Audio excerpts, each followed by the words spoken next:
হাতে নাতে ধরছি, বুঝেন না ভাই, একবারে দুইজন, কিচ্ছু ছিল না গায়ে, এই অবস্থায় ধরছি। এরপরে আমি ওর লগে থাকবো না ভাই, আমি আর ওর সংসার করবো না, কারণ ও হচ্ছে ওর ভিতরে মধু পাইছে, মধু।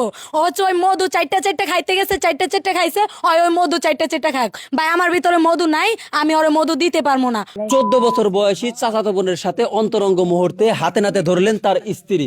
আসলে আপু, এই যে আপনার ভিতরে কি এমন কমতি আছে যে আপনার স্বামী তার চাচাতো বোনের সাথে গেল? আপনি যে আমার এই প্রশ্নটা করলেন, আপনি নিচ্চক দিয়েই দেখেন যে আমার ভিতরে কি কম আছে। আমার কি রূপ নাই, না যৌবন নাই, কি নাই? ওই আমার কাছে কি চায় কি পায় না, ওই যে আমার লগে এরকম বেইমানিটা করলো, দেখেন তো, ওর ওর দিকে একবার তাকান আর আমার দিকে একবার তাকান, আমার ঘৃণা লাগে ওর রুচির প্রতি, ওর রুচিবোধ কেমন, ছি।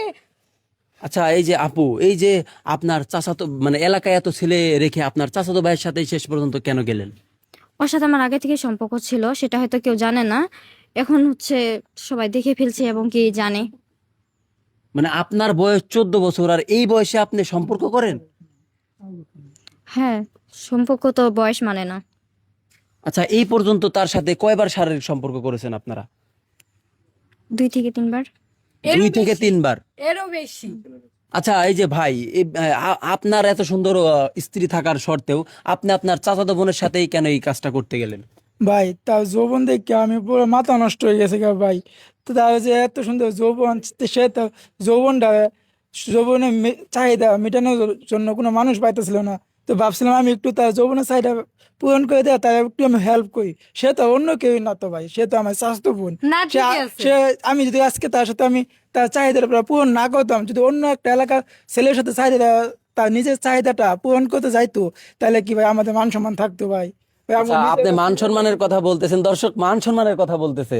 এই যে আজকে যে পরিণতিটা হয়েছে আপনার, এই যে গাছের সাথে বেঁধে রেখেছে, এখন কি মান সম্মান আর আপনার আছে?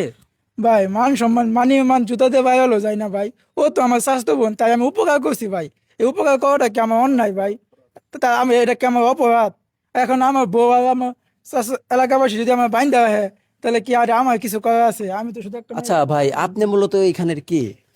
আমি এই যে পাড়া প্রতিবেশী, মানে এদের মানে এদের কার্যকলাপ গুলি ভাই শুনতেছি। এরা আচ্ছা, এই যে আপনি পাড়া প্রতিবেশী, এই যে এখানে যে ঘটনাটা ঘটেছে, তার ঘরে এত সুন্দর একটি ওয়াইফ রেখে তার চাচাতো বোনের সাথে সে অন্তরঙ্গে মুহূর্তে ধরা পড়েছে, এই বিষয়ে আপনার কি বলার রয়েছে? এই বিষয়ে বলা লাগবে খালি এই যে ওরা যে কার্যকলাপ গুলি করতেছে, ওরে দেখে আমাদের সমাজের আরো যুবক সালপাল যুবতী মেয়েরা নষ্ট হয়ে যাবে।